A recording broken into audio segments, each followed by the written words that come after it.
नमस्कार मु गायत्री आपण मानकु मो चैनल को स्वागत करुछि। आज मु आपण मानकु सागुदाना पांपड़र रेसिपी शेयर करिवि।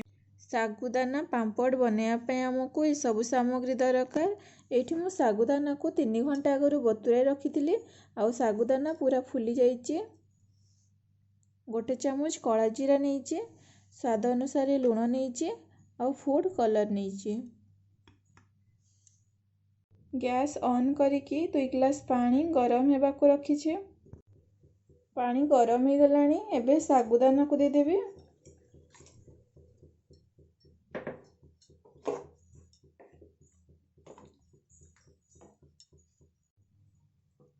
एमती कंटिन्यू चलाउथिबे, नहले सागुदाना तले लागी जिवो।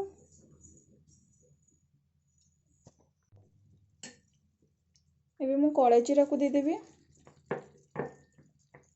स्वाद अनुसार लूण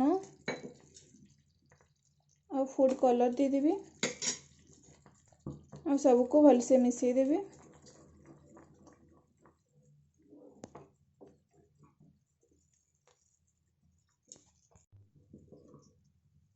एतिकी रे ही रखिबे, काहे कि ना ठंडा हेले टिके बहड़िया ही जिवो। पांपड़ सुखिया पई अटा जरी को मु काटी कि नीचे अटा जरी टिके तेल लगे देबे।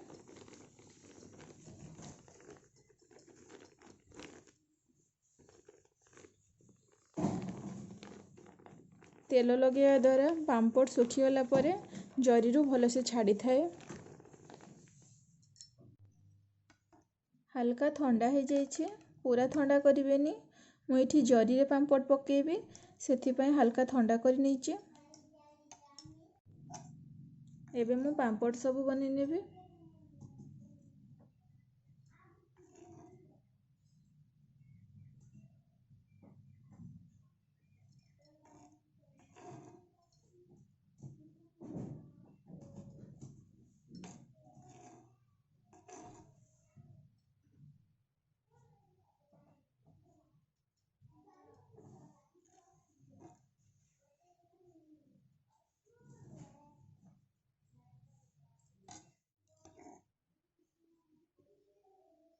एमती मोटा मोटा ही बनेबे, बेसी पतला करिवेनी, नहले सुखीगला परे पांपड़ भांगी जिवो।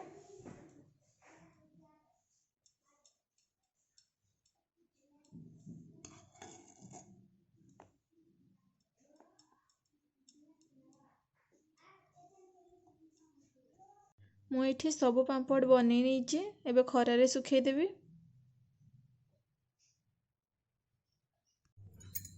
आपण देखि पारुथिबे पांपड़ जरूर केते इजीली छाड़ी जाउची। सब तक उल्टी कि एमती सुखे नेबे।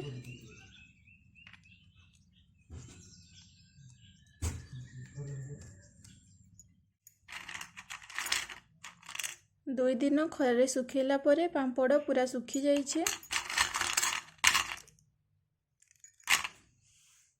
एबे मु पांपड़ को छाणी की देखिबे। गैस ऑन करिकी तेल गरम हेबा को रखिछे। तेल गरम हो गलानी। एबे पांपड़ को छाणी नेबे।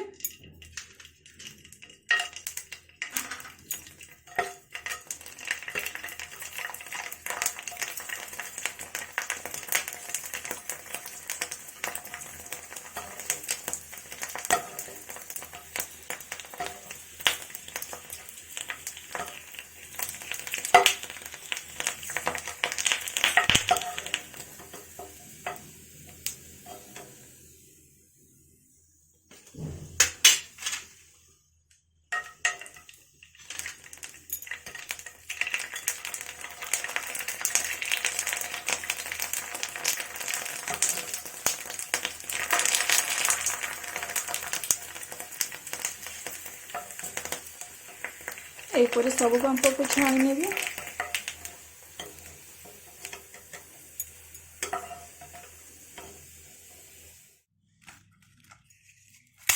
पांपड़ केते क्रिस्पी हेजी। आपण मध्य एही रेसिपी को घरे प्रस्तुत करंतु।